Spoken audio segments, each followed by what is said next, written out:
Today, that's you doing the model before you started teaching it. Correct. Right. Okay. Okay. And then I found that I made $500 million, not overnight, in 6-7 years, but I didn't find it hard. But I can sell anybody anything.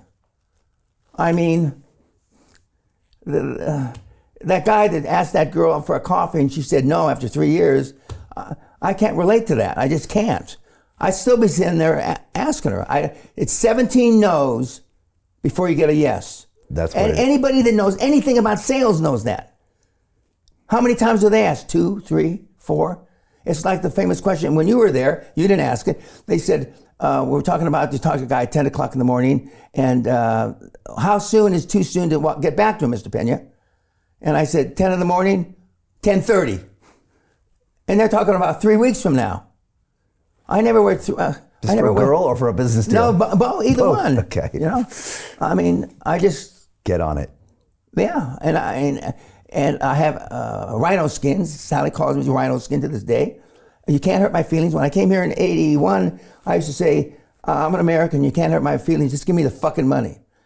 Just like that. And I got it. I still say the same thing. The bankers don't want to talk to me. Because you gotta have and I'm very numerate. I can understand this shit without a calculator or whatever. And you gotta have a good fucking reason when they talk about string tests and all this bullshit. I was doing that shit before you were in grammar school, kid. Negative covenants and all that shit. The key is when you sign up the first agreement, nothing's gonna get better than the first agreement. And that's on managing people. It's easy to start tough and loosen. If you start loose, you can never tighten. Same with raising kids. Now, I overdid it with my kids. I was too strict with my kids. I wish I beat them more, but I didn't, But the rules of the castle were too much. Yeah, I mean, butlers and dressing that kind up of for shit. dinner and all that. And they had tennis pros and golf pros and, Is they it true didn't they're have not any getting free any time. money? Is it What? true they're not getting any inheritance? None. And you said that they say they're okay with it, but deep down, That's what they say. they're not. I know they're not. Especially your son. Yeah. Okay. Yeah. He can't be okay with it. And why won't you? Because it's going to... They're already grown. Why would it matter? Yeah, because the principle? No, it's not. It has nothing to do with the principle. It has to do with the fact when you earn the money yourself, it's not the same as when Daddy gave it to you. And even though if Trump got 4 million or 400 million, I don't know which one is true.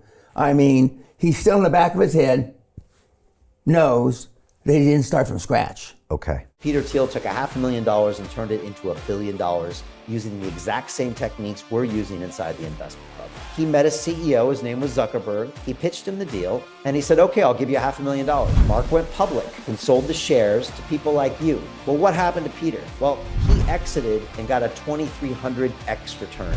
The wealthy invest in early stage companies, folks. The public markets are for suckers. It's a rigged game. By the way, this happens in crypto as well. It's called pre-sale tokens. This is Solana. Does anybody know this chain? They sold pre-sale tokens for 4 cents. And you can see the date on there, April 5th, 2018. Look at Solana today, folks. That thing's up over 1,000x. The media and Wall Street and all these hype people get you to buy the top. Meanwhile, they put their clients in at the bottom and they use you for liquidity to make their clients rich. You can play this same game. You just have to have the financial education and the deal flow. That's it. Got it. And that eats at a man. And you don't want them to have that feeling. It's just the wrong kind of money. It's just like the same reason, one of the reasons you get in the ring. Why? Tell me. I've told you before. Okay, why? Your dad's a better person to answer that question. Okay, well, so I'm going to talk to my dad and then I'm no, going to you're not. I mean, but I'm going to resolve I saw your everything. feeble attempt at interviewing him once, whenever that was. I don't think my solutions lie in my dad. No, they emanated from your dad. Okay. And more so than any son and his father? Not more so. Maybe more so. Really? Yeah. Okay. His Caltech mentality, he couldn't cope. Well, I couldn't cope with his mentality. Caltech. Yeah. You know exactly what I'm talking about. Tell me. So go back and listen to your interview. Okay. Seriously. Okay. So he's a Caltech guy. I know. He doesn't have a lot of emotions. Duh. Okay. And that's what's stopping You've only me. developed emotions in the last 10 or 15 years. Maybe that's true. Not maybe. And that's what's stopping me, not having my emotions? What initiated you not reaching out and taking risks? Because you knew what the answer was when you failed. You knew the answer before he said it. Because if I failed, he wouldn't love me? Is this it? Only you know that. I don't know that. Okay. But some people's love is not worth it. Okay. But you're saying that the root of my lack of risk-taking is me not feeling I'll be loved if I fail. No, the root of your lack of risk-taking is low self-esteem. Okay. And it has, worse than. Okay. Better now. Yeah, a lot better now. You've done, and getting in the ring does help. Yes. It's better. Now, if you had gotten in the ring and both fights got knocked out in the first round, it's not likely, maybe you wouldn't have had the second fight. Right, if I got knocked out. True. Yeah, true. Okay. Yeah. Yeah, I was thinking about my kids and my mental health. We had a guy recently who's one of my gazillionaires that said that, what if he damages some of my brain cells and I'm not as numerant? Yeah. And I said, well, that's a hand job. Who's fucking idea, Yeah, it's all bullshit. Yeah, exactly. But you try to talk yourself out of it. I could see all my brain telling me this. It was like, it gave me all these worst scenarios, Dan. And I was just like, I don't even want to go in the fucking ring. And then I was like, but I have to go in the ring. And then afterwards, it was like, that's all bullshit. Correct.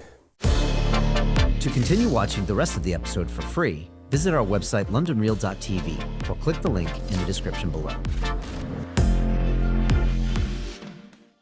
Hi, it's Brian Rose from London Real. You probably know that we've just recently been re-platformed on YouTube after 25 months completely in the dark. The truth is, I really need your help. What I really need you to do is click on that subscribe button right now, like this video, and maybe even leave a comment or share the link with friends. We're really fighting against an algorithm that's tried to keep us quiet for so long. And the more subscribers we have, the more people watch our content, the better guests we can bring you, the better content, and we can continue transforming lives. We've been doing this for 14 years now. I want to do this for another 14 years, but I really need your help. So click on that subscribe button, like the video, leave a comment, share this, and we're going to continue to bring you more and more great content. Thank you.